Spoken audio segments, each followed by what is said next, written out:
성도 여러분 안녕하십니까? 오늘 제가 오전에 우리 성주가 악보 좀 갖다 달라고 해서 군에 있는데 악보를 좀 갖다 달라고 해서 제가 이제 동작에 있는 현충원을 좀 다녀왔습니다. 참 요즘 군대가 참 좋아요. 그래서 가는데 가는 길이 완전히 벚꽃으로 만개하고 개나리, 봄꽃이 만발해 있는 장면들을 쭉 보면서 진짜 너무너무 세상이 아름답다는 생각이 들었어요. 코로나로 인해서 어수선하고 또 여러 가지 어떤 전쟁과 이런 것들이 펼쳐지면서 우울한 감이 없지 않아 있지만 하나님께서 주신 선물 같은 이 봄꽃을 바라보면서 하나님께서 우리에게 위로의 기별을 전하는 게 아닌가 하는 생각이 들었습니다.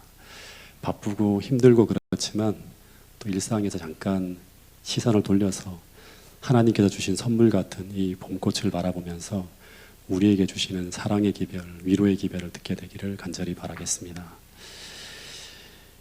오늘 이제 갈라디아서 세 번째 시간인데요. 지난 시간 공부한 것을 잠깐 좀 정리하면 사도 바울이 갈라디아서를 쓰게 된 이유와 목적은 뭐 때문이다? 다른 복음이죠. 이 다른 복음이 들어와서 교회를 이제 흔들고 있었기 때문에 성도들을 혼란케 하고 있었기 때문에 쓰여졌다 말씀을 드렸습니다. 근데 이 다른 복음이라고 하는 것은 뭔가 하면 예수님께서 우리를 위해서 이루어 놓으신 일, 그분이 행하신 일과 이루어 놓은 일, 그리고 지금도 그분께서 행하시는 그 일을 가리거나 대체하는 거예요. 안 보여지게 하거나 포커스를 다른 데로 돌리게 하거나 또는 한 가지로 여러 가지가 있는데 한 가지로 딱 치우치게 하거나 해서 예수님이 우리를 위해서 하시는 전체 사역을 보지 못하게 하는 것, 이게 다른 복음이에요. 이게 그래서 이 다른 복음은 우리를 예수님이 가르쳐 주신 그 길이 아닌 다른 길로 이끌어 가게 돼요. 예수님이 길이요 진리요 생명인데 다른 복음을 쫓아가면 다른 길로 가요. 진리로 가지 않아요. 그리고 그곳엔 생명이 없습니다. 그래서 우리가 만약 이 다른 복음을 쫓아가게 되면 우리는 주님을 만날 수가 없다고 하는 거예요. 그래서 사도 바울이 아주 강경하게 다른 복음을 따르면 어떻게 된다? 전하거나 따르면 어떻게 된다? 저주를 받게 된다는 그런 표현을 쓰면서까지 강경하게 갈라디아 교인들을 깨우쳐주고 있어요. 그래서 우리는 원래 예수님께서 우리에게 주셨던 그 복음을 정말 분명하고 정확하게 잘 이해하고 있어야 돼요. 그래서 그 복음을 내 삶에 담고 그것을 경험하며 그 복음이 소유되어지는 삶을 살아야 되는데 그렇지 않으면 흔들리게 됩니다. 이번 안식일 날 이런 이야기를 조금 더 할 텐데 제가요. 사도 바울이 이런 표현을 쓰는 걸 자주 봐요. 사도 바울이 어떤 이야기를 하는가 하면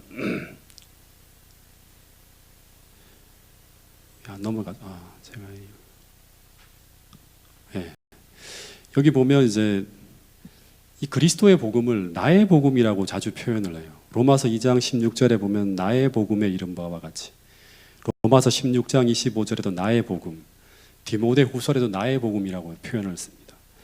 근데 바울이 그리스도의 복음을 나의 복음이라고 표현한 이유는 이 복음이 자신의 머리와 지식으로만 아는 것이 아니라 자신의 경험과 체험을 통해서 자신의 삶 속에서 소유되어진 복음이라고 하는 거예요. 사도 바울이 전하는 모든 이야기는 내가 경험한 것이, 내가 체험한 것을 체계적으로 쫙 가르치는 거예요. 13절부터 보면 이제 이 바울이 자신이 경험한 이 복음 이야기를 시작하는데, 이 이야기는 이제 과거에 내가 그리스도를 만나기 전에는 어떤 사람이었는데, 근데 이제 그리스도를 만나고 난 이후에 사도 바울의 삶 속에 어떤 변화가 찾아왔는지를 쭉 설명하는 이야기가 나옵니다. 근데 이제 먼저 오늘 공부할 것은 사도 바울이 그리스도를 만나기 전에 어떤 사람이었는지를 잠깐 살펴보고 다음 주에는 이제 변화되어지고 난 후의 이야기를 좀 나눌 겁니다. 먼저 13절, 14절 이 이야기를 같이 한번 읽어볼까요? 먼저 갈라디아서 1장 13절, 14절입니다. 시작. 내가 이전에 유대교회에 있을 때 행한 일을 너희가 들었거니와 하나님의 교회를 심히 박해하여 멸하고 내가 내 동족 중 여러 영갑자보다 유대교를 지나치게 믿어 내 조상의 전통에 대하여 더욱 열심히 있었으나. 여기 보니까 바울이 먼저 자신이 유대교에 있을 때 이 유대교를 지나치게 열심히 믿었다고 합니다. 지나칠 정도로. 근데 여기 정말 중요하게 봐야 될 한 단어가 뭔가 하면, 제가 이 파주 중앙교에 있을 때는 이걸 좀 못 본 것 같아요. 그걸 가르칠 때는. 이 바울이 뭐라고 하는가 하면 예수님을 열심히 믿은 것이 아니라 뭐를 열심히 믿었다? 유대교를 지나치게 믿었다고 합니다. 이게 좀 제 마음속에 이번에 좀 꽂혔어요. 여러분, 우리가 태능교회를 사랑하는 것은 이 교회에 예수님이 계시고 예수님께서 주신 진리가 이곳에 있기 때문에 우리는 태능교회를 사랑하는 거예요. 그렇죠, 그죠? 더하여 우리가 제7일 안식일 예수 재림교회를 사랑하는 것도 이 교회가 하나님께서 맡겨주신 진리를 가지고 있고 그 진리를 전하는 충실한 사명을 감당하고 있기 때문에 우리는 이 교회를 사랑하는 거예요. 즉 그리스도를 사랑하는 것과 교회를 사랑하는 것이 일치하기 때문에 우리는 교회를 사랑하는 거예요. 그래서 우리가 어떤 조직에 대한 충성이 아니라 본질적으로는 진리와 예수 그리스도에 대한 충성이 앞서야 되고 먼저여야 된다고 하는 거예요. 이것을 착각하면 안 돼요. 그러니까 먼저 이 예수님에 대한 충성에서 비롯된 열심이 교회를 향한 열심으로 이어져야 돼요. 근데 예수님에 대한 사랑은 없는데 교회에 대한 열심만 있을 수도 있을까요? 이 문제가 생깁니다. 이렇게 되면 사도 바울과 같은 문제가 생기는 거예요. 이 본문을 보면 바울이 하나님의 교회를 박해한 이유가 뭐다? 이 유대교라고 하는 이 조직에 대한 지나친 열심 때문이었다고 하는 거예요. 근데 본문에 보면 사도 바울이 얼마나 열심히 유대교를 섬겼는가 하면 사도행전 26장 4절 5절에 보면 이런 이야기를 합니다. 바울이 아그리빠 앞에서 신문을 받을 때 그는 자신에 대해서 이런 이야기를 해요. 먼저 한번 읽어보겠습니다. 사도행전 26장 4절 5절입니다. 시작. 내가 처음부터 내 민족과 더불어 예루살렘에서 젊었을 때 생활한 상황을 유대인이 다 아는 바라. 일찍부터 나를 알았으니 그들이 증언하려 하며 내가 우리 종교의 가장 엄한 팔을 따라 바리새인의 생활을 하였다고 할 것이라. 여기 보니까 그 사도 바울이 당시 자신이 젊었을 때 자신이 어떤 사람인지 예루살렘에 사는 사람들은 다 알 수 있을 만큼 아주 열정적으로 종교 생활을 했대요. 그 교회에 사도 바울이라 그러면 모를 사람이 없을 만큼 다 한대요. 그래서 5절에 보면 유대인들이 일찍부터 자신을 알았는데 저희가 나를 증거하려 하면, 그러니까 그 유대인들이 내가 어떤 사람인지 증거하려고 하면 나를 어떤 사람으로 이야기할 것인가 하면 어떻게 이야기한다? 내가 우리 종교의 가장 엄한 팔을 쫓아서 바리새인의 생활을 하였던 사람이라고 한다고 하는 거예요. 당시 사람들은 이 바리새인 중에서도 이 파벌이 있어요. 여러 파벌이 있는데 그 파벌 중에서도 가장 엄격한 파벌을 쫓아서, 그러니까 제일 열심히 있는 그 파벌 중에 누가 있다? 사도 바울이 있다고 하는 거예요. 그런 사람이 바로 사도 바울이라고 사람들이 이렇게 증언할 거라고 하는 그런 이야기를 합니다. 그런데 9절에 보면 바울이 이런 열심을 가지고 나사렛 예수를 대적하여 범사에 행하여야 될 줄로 스스로 생각하고, 10절에 보면 많은 성도들을 옥에 가두고 죽일 때 가편 투표로 하고, 12절에 보면 저희를 대하여 심히 격분하여서 대제사장의 권세와 위엄을 받아서 다메섹까지 쫓아갔던 사람이 바로 누구인가 하면 나라고 하는 거예요. 사도 바울이 나라고 하는 거예요. 그래서 이 사도 바울의 열성은요, 당시에 유대인들이나 바리새인들도 열심히 있었지만 그 사람들 중에서도 최고의 탑이에요. 그러니까 유대인이나 바리새인들의 열성을 능가하는 가장 최고의 어떤 열성을 가진 사람이 누구인가 하면 사도 바울이에요. 바리새인들 중에서도 최고의 열성을 가진 사람. 사람들에게 물어보면 누구다? 사도 바울이라고 말할 정도로. 근데 바울은 회심 후에 어떤 모습으로 변화되었는가 하면 그 똑같은 모습이 정반대로 딱 변합니다. 다시 말해서 그리스도인 중에서 그 누구도 쫓아올 수 없을 만큼 어떤 영갑자들도 그 시대의 모든 사람들보다 더 지나칠 정도로 그렇게 열심을 내어서 누구를 섬기는 사람이 된다? 예수님을 섬기는 사람이 되는 거예요. 그래서 회심이라고 하는 것은 뭔가 하면 뭐가 바뀌는 거예요. 그 열심의 방향이 바뀌는 거예요. 이 방향을 바꾸어 주는 게 바로 뭐다? 복음이라고 하는 거예요. 방향 전환을 시키는 거예요. 유대교를 향한 열심이 예수님을 향한 열심으로 방향이 딱 바뀌어지는 거예요. 어쨌든 이 바울이 회심하기 전에는 기독교가 너무나 유대교에 위협적이라는 것을 알았기 때문에 이 기독교인들이 예루살렘에서 막 유대에서 흩어지자 다메섹이라고 하는 다른 나라까지 쫓아가서 모든 씨를 다 말리려고 하는 거예요. 왜냐 그러면 잔불이라도 남겨놓으면 어떻게 된다? 이게 위협적이 될 수 있기 때문에 다 잡아가두고 다 죽여서 기독교를 잔멸하고자 하는 열심을 가지고 움직였던 사람이 누구인가 하면 바로 사도 바울이에요. 근데 이 사람이 어떻게 된 거예요? 기독교를 살리기 위해서 전 세계에 전파하기 위해서 완전히 반대 방향으로 이제 뛰는 거예요.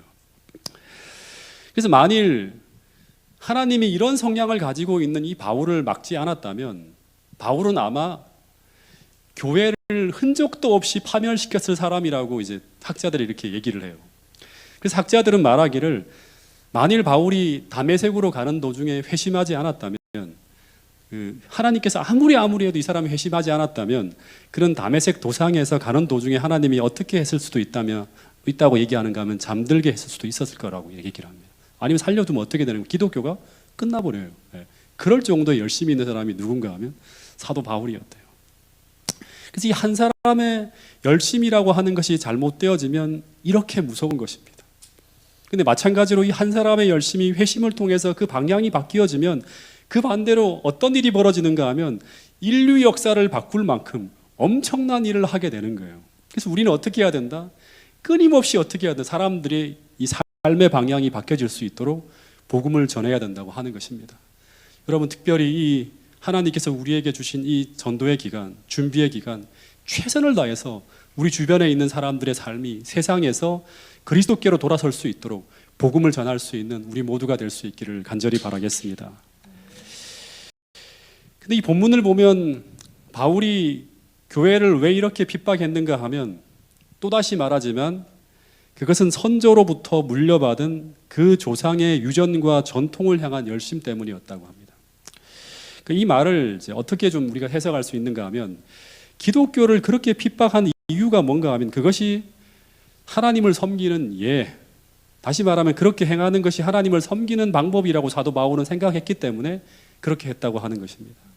즉 사도 바울에게는 기독교를 박멸하는 것이 하나님을 향한 충성이라고 생각했던 거예요. 근데 동일하게 오늘날 많은 사람들이 이런 생각을 하면서 열심을 내고 있는 신앙인들이 참 많이 있다고 하는 사실을 우리가 좀 기억해야 돼요.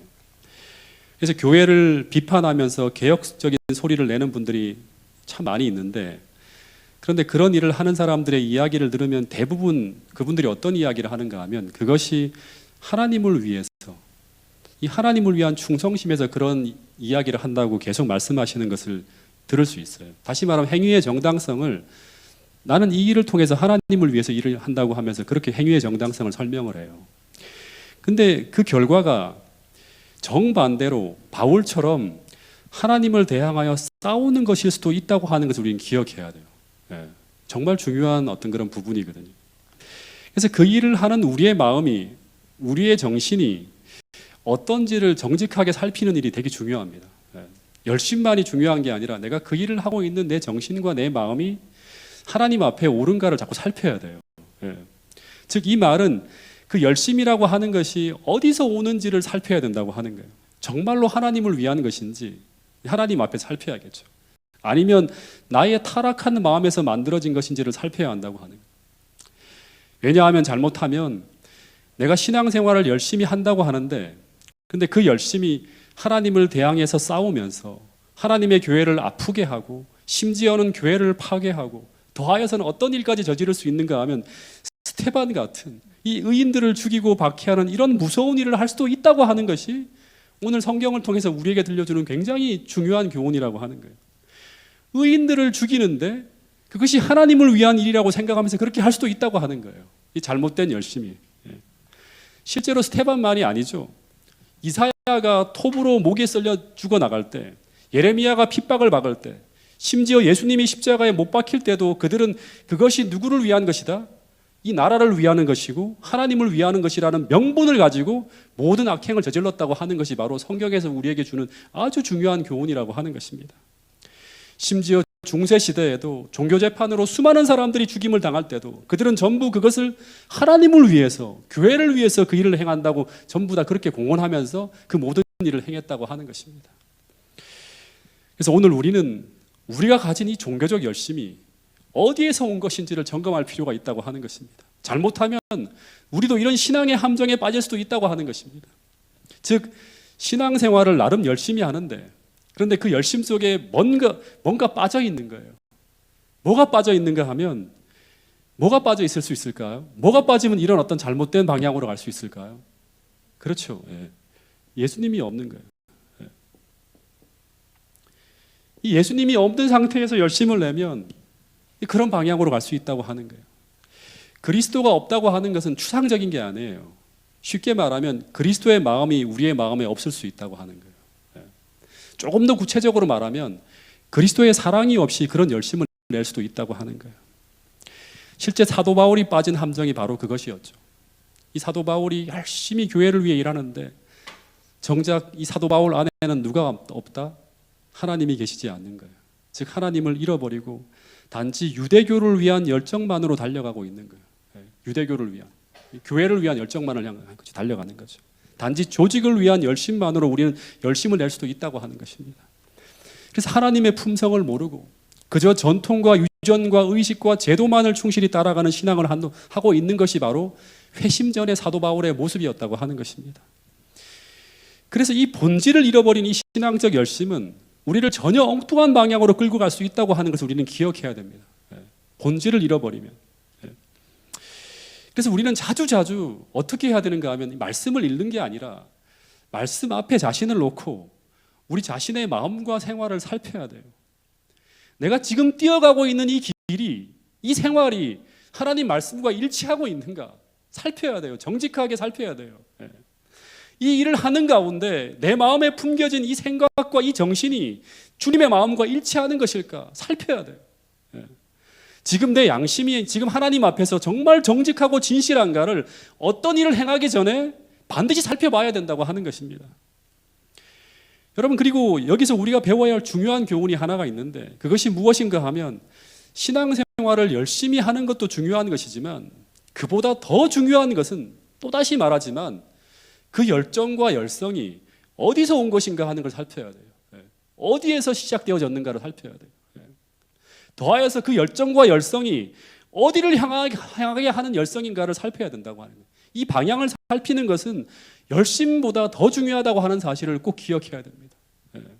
그 열정이 주님으로부터 온 것이 아니라면, 더하여 그것이 주님을 위하는 것이 아니라면 우리는 그 열심만큼 하나님을 아프게 하고 그 열심만큼 그리스도를 슬프게 할 수도 있다고 하는 것입니다. 그리고 더 무서운 것은 나중에 우리는 바울이 얼마나 후회했는지 아십니까? 이야기 보면 내가 정말 너무 분하다고 하는 거예요. 자기가 회심 전에 행해왔던 그 모든 것들을 놓고 뼈저리게 후회하잖아요. 회개하면서. 정말 더 무서운 것은 나중에 우리는 바울처럼 정말 우리가 소중히 지켜야 할 귀한 것들을 파괴하고 무너뜨리는 뼈저린 후회를 할 수도 있다고 하는 거예요. 이게 사도 바울의 생애를 통해서 우리에게 들려주는 아주 중요한 교훈이라고 하는 것입니다. 이것을 가지고 우리는 뭐라고 하는가 하면 잘못된 열심, 다시 말하면 그리스도 없는 열심이라고 할 수 있겠죠.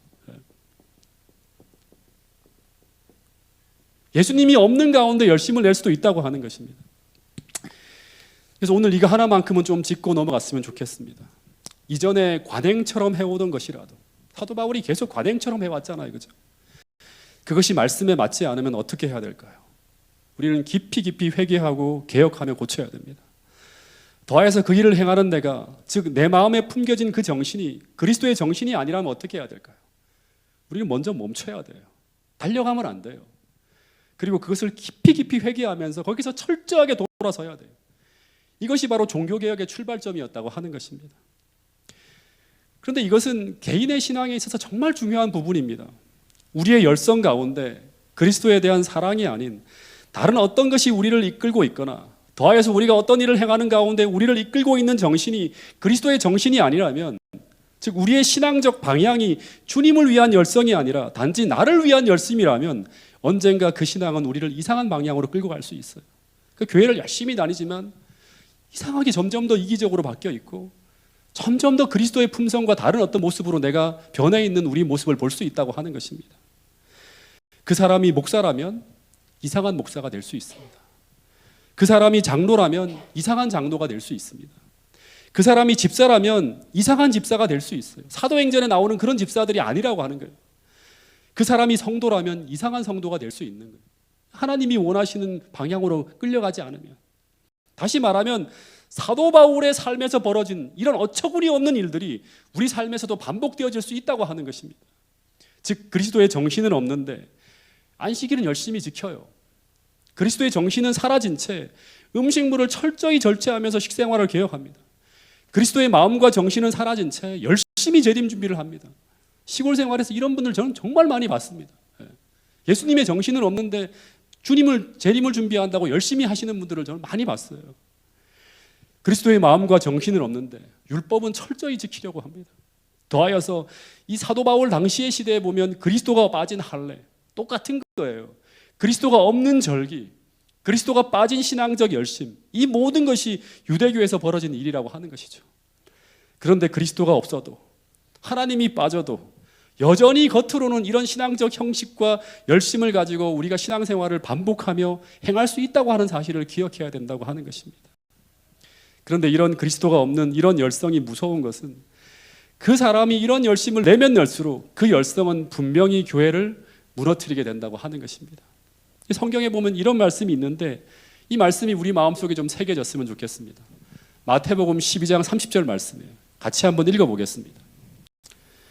시작. 나와 함께 아니하는 자는 나를 반대하는 자요 나와 함께 모으지 아니하는 자는 해치는 자니라. 주님께서 뭐라고 하는가 하면 나와 함께 아니하는 자는 나를 반대하는 자라고 하는 거예요.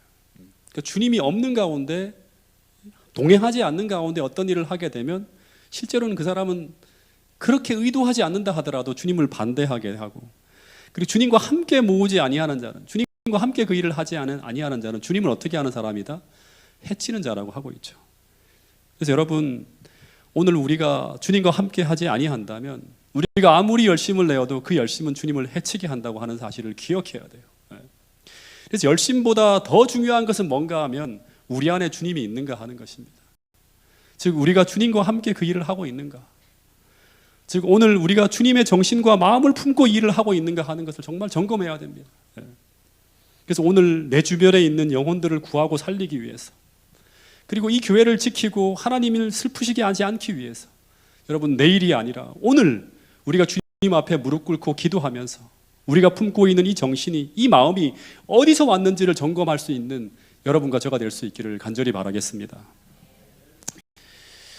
제가 어느 집사님을 아는데 제가 지금까지 만나본 분들 중에서 이분의 열성은 누구도 따라올 수 없을 만큼 단연 탑과 같은 그런 분이 계셨어요. 근데 불행한 것은 이분의 마음에는 예수님이 잘 안 보이는 거예요. 예수님이 안 보인다고 하는 것은 뭔가 하면 이제 대화하거나 그분의 마음에 이렇게 느껴지는 것들이 주님의 어떤 그런 이 마음들이 잘 안 느껴지는 거예요. 그래서 이 예수님의 향기가 나지 않고, 그러다 보니까 이분의 곁에 사람이 없어요.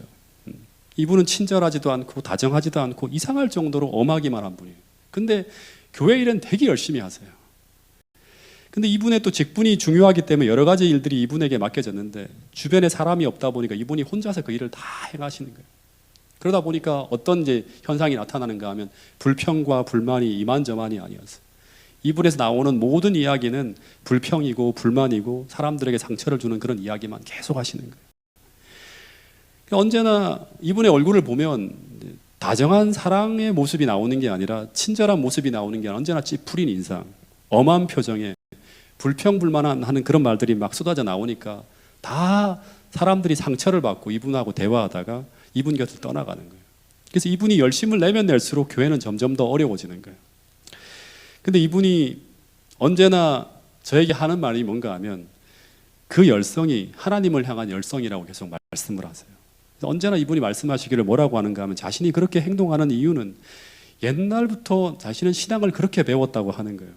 그리고 그것이 우리 선조들의 믿음을 통해서 내가 배워온 것이고 내가 따라가야 될 길이라고 말씀하시는 거예요. 이분은 그렇게 열심히 봉사하면서 그렇게 일만 하면 그것이 자신을 구원하여 주시리라고 하는 착각 속에서 그런 일을 행하고 있는 거예요. 그래서 우리가 기억해야 될 것이 무엇인가 하면, 우리가 아무리 오랫동안 교회를 다니고 있다고 하더라도 우리 신앙이 만약 하나님 말씀으로, 이 말씀에 우리 자신을 펴놓고 살펴서 하나님 말씀 중심으로 성장하고 변화해 나가야 되는데, 만약 어느 순간에 이 말씀이 내 삶에 무력해질 때, 이 말은 뭔가 하면 이 말씀이 내 삶에 전혀 영향력을 미치지 못할 때 어떤 일이 벌어지는가 하면 우리는 위험해질 수 있어요. 우리가 하나님 말씀 앞에 자신을 이렇게 둔다고 하는 건 뭐냐 그러면, 하나님 말씀 앞에 자신을 겸손하게 놓고 점검하는 거예요. 하나님의 임재 앞에서. 그래서 하나님의 말씀이 내 삶을 계속 이렇게 영향력을 미치고 있어야 돼요. 근데 이 말씀이 내 자신에게 영향을 전혀 미치지 않는 그런 상태로 되면 우리는 위험해질 수 있다고 하는 거예요. 즉, 말씀이 내 삶에 무력해진다고 하는 것은 내 안에 하나님이 아니라 내 자아가 점점 더 커지고 있다고 하는 증거예요. 그러면 그때 우리에게 어떤 일이 벌어지는가 하면, 열심은 남아있다 하더라도 우리 신앙은 이런 본질과 핵심을 잃어버린 채 사도 바울처럼 형식과 제도만을 위해 열심을 내는 이런 이상한 모습으로 우리 삶이 변하게 될 수도 있다고 하는 것입니다. 여러분, 그래서 갈라디아서를 공부하면서 제가 요즘 계속 살피는 게 뭔가 하면, 내 안에 그리스도께서 계시는가 하는 거예요. 매 순간마다 물어봐요. 차를 운전할 때도, 교회 도착할 때도, 매 순간순간마다 내 안에 예수님이 계시는가를 제가 계속 이렇게 물어봅니다. 즉, 이 말은 뭔가 하면 내 안에 담겨진 마음이 그리스도 예수의 마음인지를 살피는 거예요. 동료 목사님들을 대할 때, 성도님들을 대할 때, 어떤 회의를 할 때 내가 가지고 있는 이 마음이, 이 감정이 예수님이 품고 계셨던 그 마음인지 아닌지를 살펴야 함을 정말 많이 생각하게 돼요. 안 그러면 이상한 그리스도인이 될 수 있어요, 우리가. 그리고 그렇지 않으면 어떤 일이 벌어지는가 하면, 내가 행하는 그 일을 통해서 주님이 원하시는 뜻을 이루지 못하게 된다고 하는 거예요. 내가 원하는 뜻을 이루려고 한다고 하는 것입니다. 여러분, 다시 한번 여러분들의 마음속에 여러분을 지배하고 있는 것이 그리스도 예수의 마음인지를 꼭 살펴볼 수 있는 여러분과 제가 될 수 있기를 간절히 바라겠습니다. 다시 돌아가서 이제 이 사도 바울이 이 전통과 유전의 열심을 내었다고 하는데, 이 사도 바울이 말하는 이 유전과 전통이라고 하는 게 무엇인지를 좀 한번 살펴보고 오늘 좀 말씀을 좀 정리하도록 하겠습니다. 그러니까 전통이라는 게 있고 유전이라고 하는 말이 성경에 굉장히 많이 나오고 특별히 복음서에 많이 나오죠, 그렇죠? 이 유전과 전통이 만들어지게 되는 배경을 잠깐 살펴보면, 이 유전과 전통이라고 하는 것은 뭔가 하면 이제 조상 때부터 위에서부터 쭉 내려오는 거예요. 교회의 전통으로. 근데 이제 사람들이 왜 이 유전과 전통이 만들어졌는가 하면, 사람들이 하나님이 주신 율법을 더 올바로 지키고 싶고 더 바르게 준수하고 싶어서 이제 학자들이 그렇게 행하기를 원하는 사람들에게 도움을 주기 위해서 이 학자들이 하나님의 율법에 더 세세한 규정을 만들어 놓은 것이 바로 뭔가 하면 이 유전과 전통이라고 하는 거예요.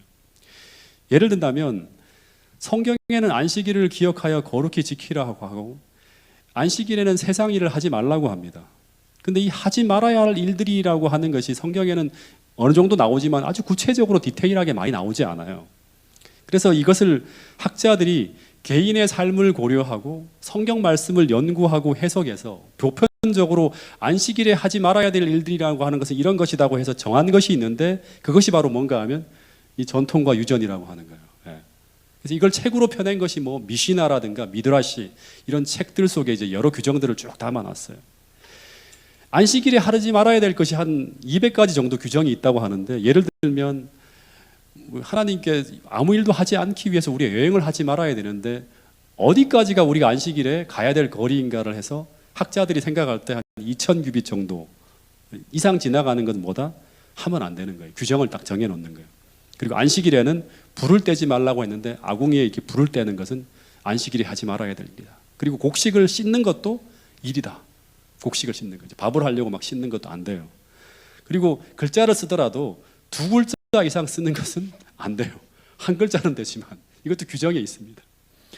뭐 이런 것들을 하지 말아야 할 일들로 유전과 전통으로 제정해 놨어요. 근데 처음에는 이 유전과 전통이 성경 말씀을 해석하고 보완하는 정도였고 그냥 참고만 하는 정도로 보면 그렇게 나쁠 것이 아닐 수도 있어요.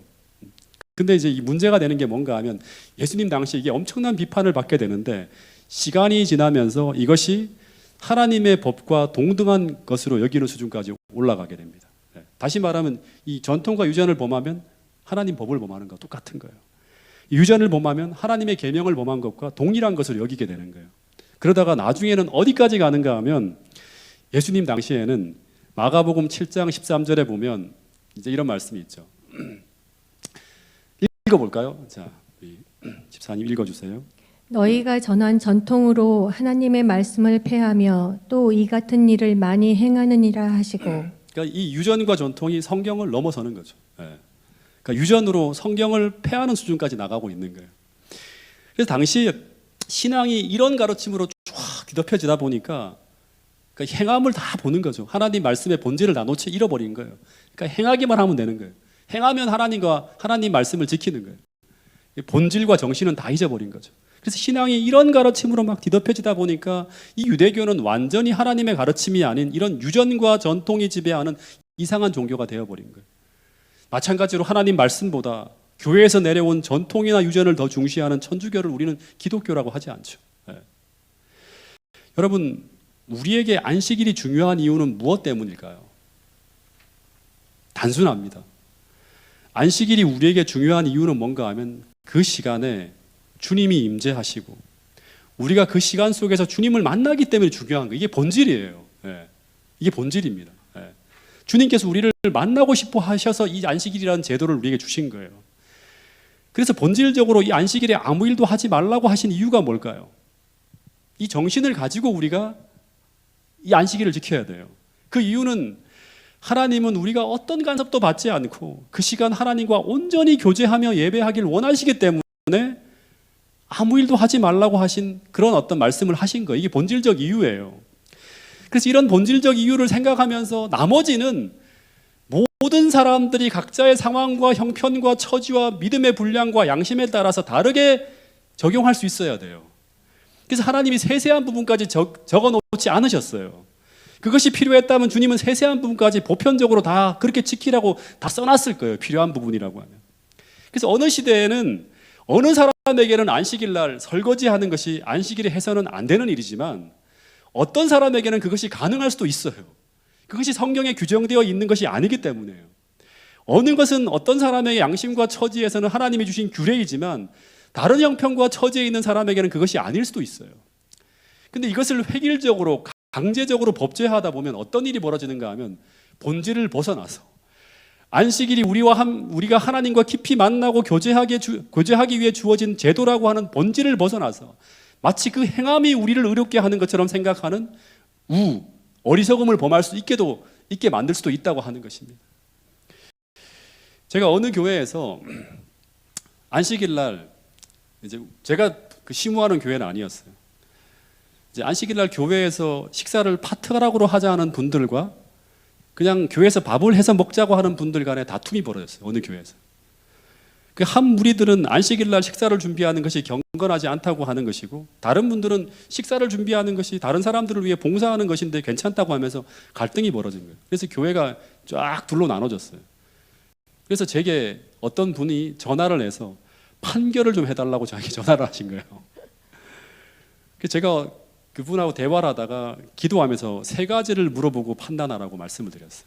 첫 번째는 본질을 물어보는 거예요. 본질. 다시 말하면 본질이 중요하잖아요. 안식일이 왜 우리에게 소중한가를 생각해 보라고 했어요. 왜 안식일이 우리에게 소중한가? 전부 다 안식일이 소중하기 때문에 그렇게 지키려고 다 그렇게 파가 나눠진 거 아니에요. 두 번째는 왜 하나님께서 안식일 날 아무 일도 하지 말라고 하셨는가? 왜라고 하는 이 본질을 물어보고 퀘스천을 던져보라고 했어요. 왜 그렇게 하셨는가? 세 번째는 우리가 꼭 물어봐야 될 게 있죠. 어떤 걸 결정하기 전에. 예수님은 안식일을 어떻게 보내셨는가? 이 3가지를 한번 물어보라고 했어요.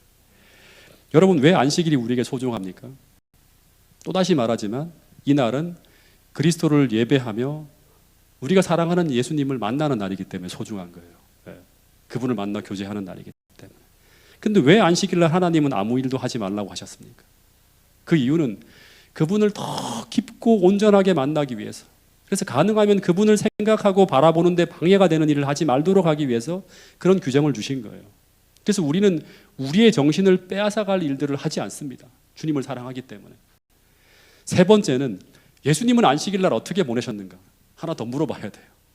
주님은 이웃을 사랑하는 정신을 가지고 타인의 고통과 어려움을 외면하지 않으시면서 병자들을 고쳐주시고 사랑을 실천하면서 봉사하셨다고 하는 게 성경에 나와 있는 기록이에요. 그래서 우리가 정말 주님 앞에 참되게 기도하고 주님을 더 사랑하는 마음과 형제를 사랑하는 정신을 가지고 이 문제를 다시 바라본다면 아마 답은 분명해질 것이라고 말씀을 드렸어요. 여러분, 그래서 성경에 보면 성서에 분명히 나온 규정이라 하더라도 우리는 자신에게 주관적으로 적용해야 될 규정을 모든 사람들에게 보편적으로 각용해서 적용하면 안 되는 그런 일들이 벌어질 수 있어요. 내가 이렇게 생각한다고 해서 남도 이렇게 해야 된다고 강요해서는 안 되는 규정들이 많이 있다고 하는 것입니다. 그것은 어쩌면 하나님의 영역이고 하나님만이 하셔야 될 일이에요. 때때로 우리가 경건하게 살려고 하다 보면 자주 이런 함정에 빠질 수가 있어요. 그래서 주님은 신명기에 보면 이런 말씀을 하셨어요. 마지막 말씀인데 같이 한번 읽어보겠습니다. 신명기 4장 2절, 신명기 12장 32절 말씀입니다. 같이 한번 읽어보겠습니다. 시작. 내가 너희에게 명하는 말을 너희는 가감하지 말고 내가 너희에게 명하는 너희 하나님 여호와의 명령을 지키라.